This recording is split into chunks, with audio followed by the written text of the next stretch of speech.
Bonjour, vous regardez Tesla Geek.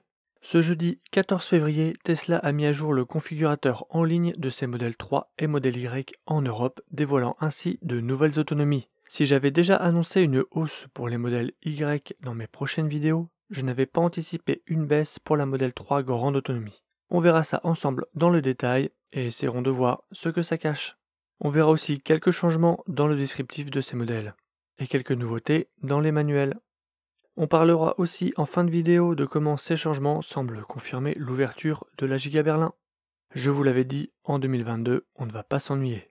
Je vous mets en avant-première mon nouveau générique pour 2022. N'hésitez pas à me donner votre avis et ne soyez pas étonnés si vous revoyez l'ancien dans les prochaines vidéos. J'ai en effet 3 vidéos d'avance tournées en décembre et que je repousse au fur et à mesure de l'actualité Tesla.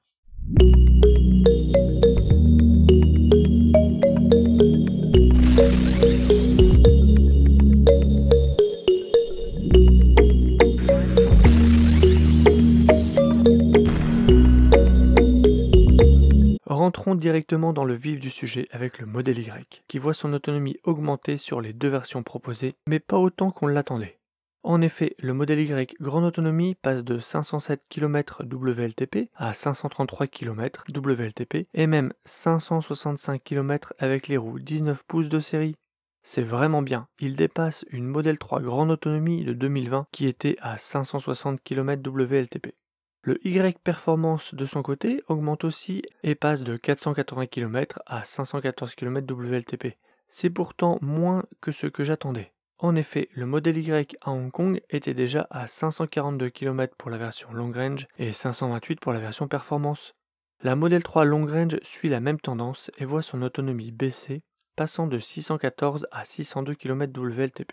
C'est assez étonnant car la marque nous avait habitués à des augmentations plutôt que des baisses, même si la Model 3 Performance avait perdu 20 km au dernier trimestre, annonçant déjà la couleur.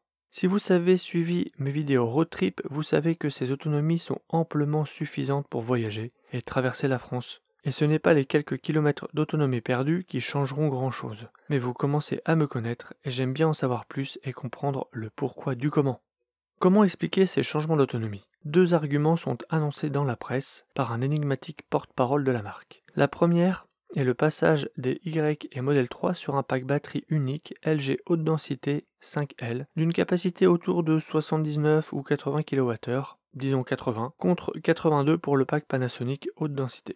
Ça, je vous en parle déjà depuis plusieurs semaines, et c'est maintenant confirmé. La petite différence de capacité entre le LG et le Panasonic peut expliquer la baisse d'autonomie. L'autre est une consommation plus importante de la nouvelle puce AMD Ryzen, qui équiperait tous les modèles 2022 et qui serait donc la source de cette petite perte d'autonomie. Là par contre, ça me paraît beaucoup de kilomètres perdus, ça ferait une grosse conso électrique pour une puce informatique. D'autant plus que le système d'information ne doit pas tirer pleinement parti de la puissance de cette puce à tout moment, et certainement uniquement en cas de jeu ou d'utilisation graphique. Mais ça pourrait être lié aux nouveaux équipements de la version 2022, comme les essuie-glaces chauffants, la batterie 12 volts au lithium et les adaptations correspondantes, le double vitrage arrière sur le Y, qui sont confirmés par le porte-parole de Tesla.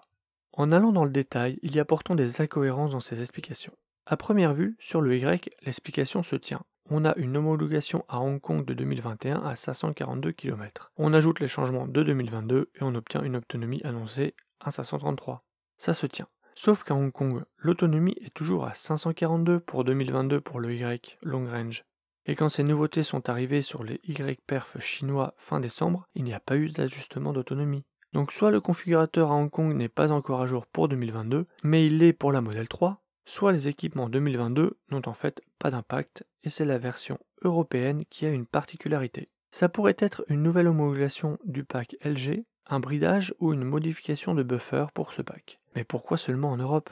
Ou alors Tesla nous affiche déjà les autonomies des modèles Y qui seront produits à Berlin afin de pouvoir facilement switcher de provenance en cours d'année. Même si avec les avancées technologiques de Berlin, on s'attendait plutôt à une baisse de poids et donc à une hausse d'autonomie que l'inverse.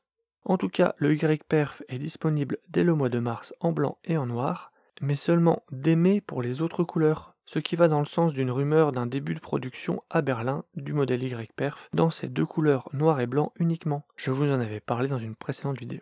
D'ailleurs, le code source de la page du configurateur mentionnait justement Berlin pour la version YPerf. Ce bout de code a été supprimé depuis par Tesla. Elon Musk serait attendu ce dimanche 16 janvier à Berlin et le parking serait rempli de YPerf noir. L'ouverture semble donc se confirmer.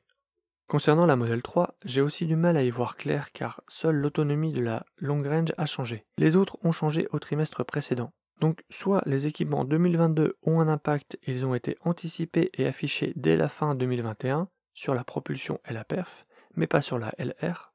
Il faut rappeler que sur la long range, des clients avaient commandé une 614 au deuxième trimestre 2021 et ont refusé la livraison d'une version 580 km au troisième trimestre afin d'avoir une 614 au dernier trimestre 2021. Ils n'auraient donc pas compris qu'on leur parle de 602 km au dernier trimestre en prévision de 2022 au lieu des 614 km qu'ils attendaient pour leur livraison de fin d'année. Ça aurait créé sûrement une pagaille et un cafouillage dans la communication.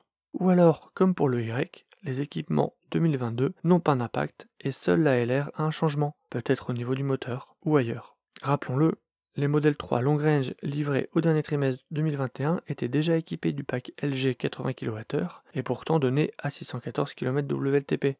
Les modèles 3 perf livrés au dernier trimestre 2021 étaient encore livrés avec le pack Panasonic 82 kWh et pourtant déjà donnés pour 547 km au lieu de 567 WLTP. Les modèles 3 propulsion livrés à la fin du dernier trimestre 2021 étaient déjà équipés du pack 60 kWh qui donne 491 km d'autonomie et celle-ci n'a pas changé en ce début 2022. Il y a peut-être quelque chose qui m'échappe, vous avez peut-être vous aussi votre idée sur la question, n'hésitez pas à me partager vos idées dans la section commentaires. On est vraiment ici dans le détail, dans la recherche d'explications d'un passionné, mais j'aime bien essayer de comprendre, donc si vous avez des idées, n'hésitez pas, mais bon, ça ne changera pas grand-chose finalement à l'autonomie et à l'utilisation du véhicule, et j'imagine que la plupart des gens s'en foutent complètement de ces détails-là.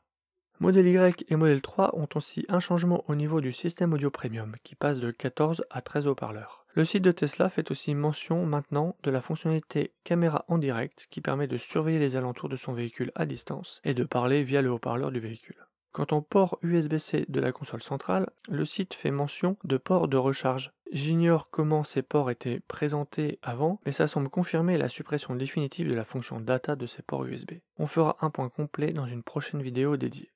Autre info, Tesla propose maintenant des offres de LOA et de LLD pour le modèle Y. J'avais fait une vidéo et des explications de mon analyse sur les financements et je vous la mets en fiche si ça peut vous aider à y voir plus clair et à vous aider à faire votre choix, qui doit correspondre à votre situation et vos envies. C'était l'une de mes premières vidéos, mais je pense que ça n'a pas trop changé depuis.